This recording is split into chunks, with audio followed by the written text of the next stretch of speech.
So, I've told you a bunch of fairy tales, and this is a fairy tale that came out of West Africa.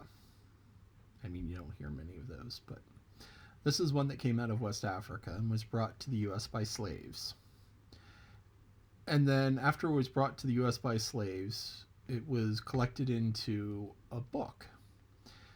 And the book was a collection of stories, and some of them were European, and some of them were Native American, and some of them were African.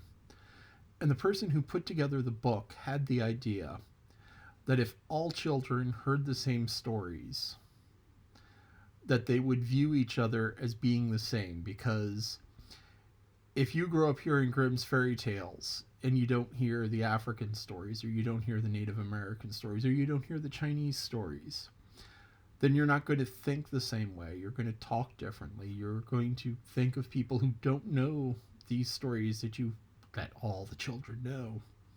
You're going to think of them as being less than you because, these are the things that everybody knows. So he collected these stories together and, made a book of stories for children. Now, a few of these stories were taken and made by Disney into a movie. And the movie was called The Song of the South. And this is a movie that you will never see, or probably never see. If you go searching for it, you might find a copy in 20 years when it becomes public domain. But Disney has done their best to bury this. There are no copies on VHS or DVD.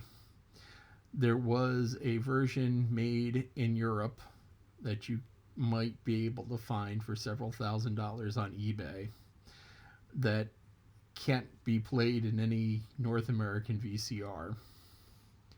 The movie was called The Song of the South. And The Song of the South is a series of stories told by Uncle Remus. Uncle Remus was a farmhand working on a plantation, and he was a black man. And this takes place just after the Civil War.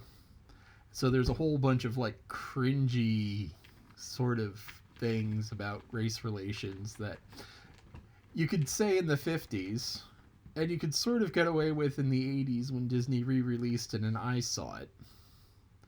But nowadays, no, you just can't do things like that. But there were some great stories in there, and this is one of them, and it came out of Africa. And it's the story of Br'er Rabbit. Now, Br'er, what's Br'er? Well, Br'er is a contraction of briar. Briar like brambles, sticker bushes, which, if you'd have a plot of land, wild things grow up on it if you don't constantly mow them down and plant good things. But, so you would have these thorn bushes growing, and some of them, grow blackberries. So that's kind of cool to have around. But so Br'er, short for briar, it's kind of if you say it in a southern drawl, it's briar. So down at the briar patch, so briar comes Br'er. And so Br'er Rabbit lives in the briar patch. Br'er Bear, a bear that lives in the briar patch. And Br'er Fox.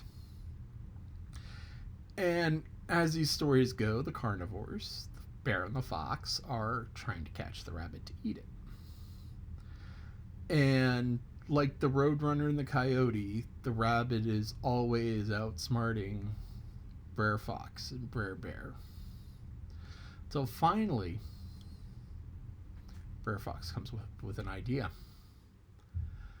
He takes a bunch of tar and makes a doll.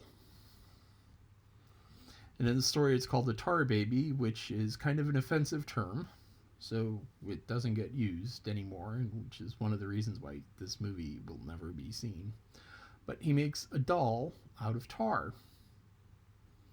And he sets it up. Br'er Rabbit comes along and sees the doll made out of tar. It's at night, so he sees it. He's like, "What are you?" The doll doesn't answer.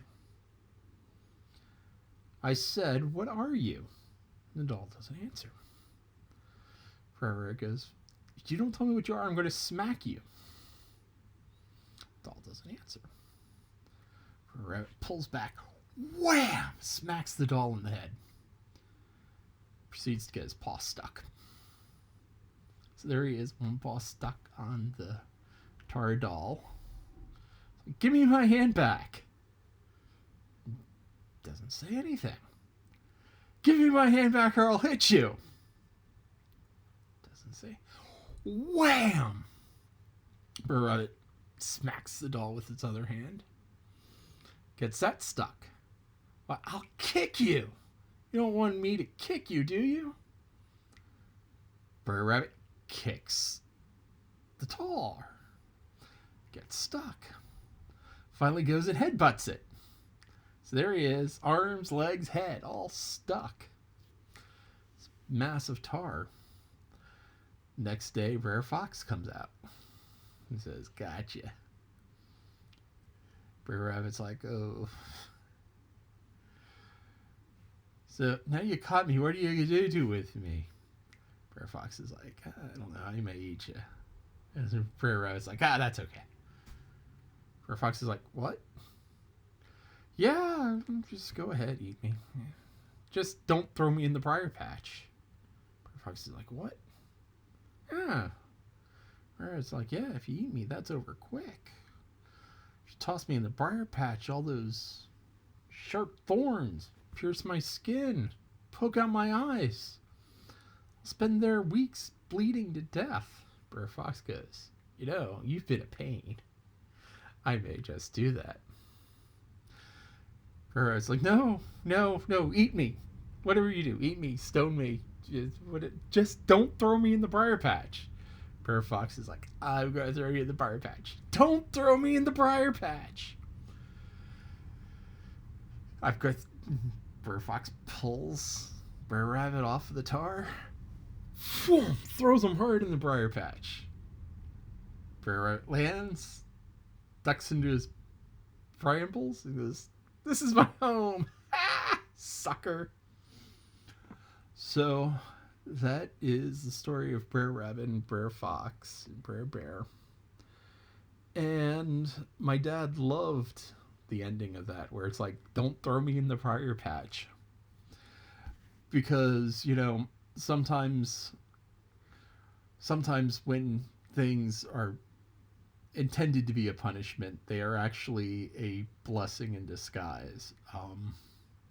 Your Lolly and I watched a movie recently that's kind of fun that you may end up seeing occasionally. May end up seeing on TV, called There's a Zebra in the Kitchen. Just totally silly movie. But the boy, the hero of the movie, lets all of the animals out of the zoo. At the end, they get rounded up.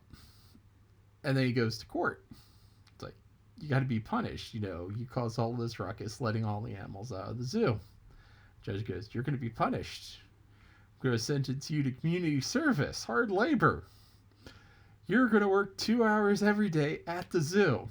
The boy just loved the animals. So, you know, this is a punishment that's more of a blessing. You know, he's being thrown into the briar patch. It's like, so sometimes, you know, the punishments are actually good things. But that was a great, you know, I mean, that's kind of a really cool story. And as I said, it came out of Africa, Cameroon. Originally it was Luke the rabbit, but so anyway, that's a great story that you will probably never hear, and hopefully Disney does not take this video down.